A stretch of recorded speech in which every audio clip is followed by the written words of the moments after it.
అందరికీ జై భీమ్. నమస్తే అండి. ఈరోజు అంబేద్కర్ కోనసీమ జిల్లా ఎస్పీ గారిని మేము కలవటం జరిగింది. ఎందుకంటే గతంలో 2-3 రోజుల క్రితం ఈ జిల్లా నుంచి ఒక తప్పుడు కంప్లైంట్ ఒకటి నా మీద ఫైల్ చేయడం జరిగిందండి. తెలుగుదేశం రాష్ట్ర అధికార ప్రతినిధి మీద కేసు నమోదు అని కొన్ని యూట్యూబ్ ఛానల్స్, కొన్ని ఛానల్స్ దాన్ని మా పార్టీకి వ్యతిరేకంగా ప్రచారం చేయడం జరిగింది. చంద్రబాబు నాయుడు గారు ఏదో రాజేష్ మహాశాన్ని వాడుకుని వదిలేశారన్నట్టు, ఆయన మీద కేసు నమోదు చేయించారన్నట్టు తప్పుడు ప్రచారం చేస్తున్నారు. అయితే దానికోసం మేము గౌరవ ఎస్పీ గారి దృష్టిలో ఈ సమస్యను పెట్టి, ఏమంటే ఇది కంప్లీట్గా బేస్లెస్ కంప్లైంట్ ఇది. ఎందుకంటే జనవరిలో జరిగింది అని చెప్పి నవంబర్లో కంప్లైంట్ ఇవ్వడం ఏంటనేది మాకు అర్థం అవ్వలేదు. జనవరిలో జరిగినప్పుడు వారు వైసీపీ సానుభూతి పరులు అయినప్పుడు వాళ్ళ గవర్నమెంట్ ఉన్నప్పుడు కేసు పెడతారు, కానీ మా గవర్నమెంట్ వచ్చిన తర్వాత ఇప్పుడు 9 నెలల తర్వాత ఇప్పుడు కంప్లైంట్ ఇవ్వడం అనేది అక్కడే తెలిసిపోతుందండి అది ఫేక్ కంప్లైంట్ అని వారి దృష్టికి తీసుకెళ్ళడం జరిగిందండి. వారు కూడా దాన్ని పరిశీలించి మేము ఖచ్చితంగా వీటన్నిటి మీద ఎంక్వైరీ చేస్తామండి. ఎంక్వైరీ చేసిన తర్వాత దీని మీద తగు చర్యలు తీసుకుంటాం. మీరు తప్పు చేయనప్పుడు దేనికి మీరు టెన్షన్ పడాల్సిన పని లేదని చెప్పారు. అయితే నా బాధ ఏంటంటే నాకేం టెన్షన్ లేదండి.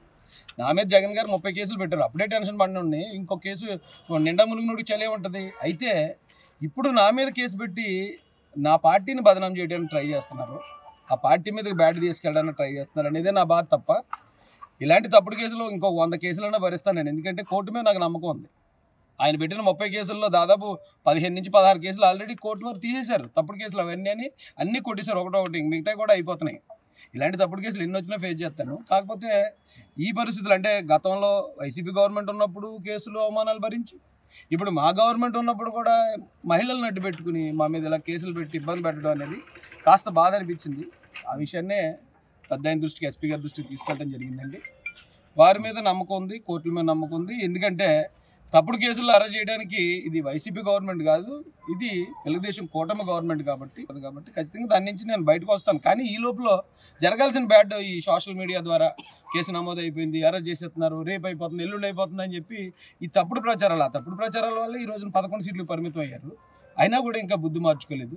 వాళ్ళకి మంచి బుద్ధి కలగాలని కూడా కోనసీమలో ఎవరైతే ఫేమస్ దేవుడు ఉన్నారో వారు వాళ్ళకి మంచి బుద్ధి ప్రసాదించాలని హృదయపూర్వకంగా కోరుకుంటున్నాను. జై భీమ్, జై భారత్, జై భారత్. మరిన్ని వీడియోస్ కోసం ఛానల్ ని సబ్స్క్రైబ్ చేయండి. లేటెస్ట్ అప్డేట్స్ కోసం వాట్సాప్ ఛానల్ ని ఫాలో అవ్వండి. అండ్ లింక్ డిస్క్రిప్షన్ లో ఉంది.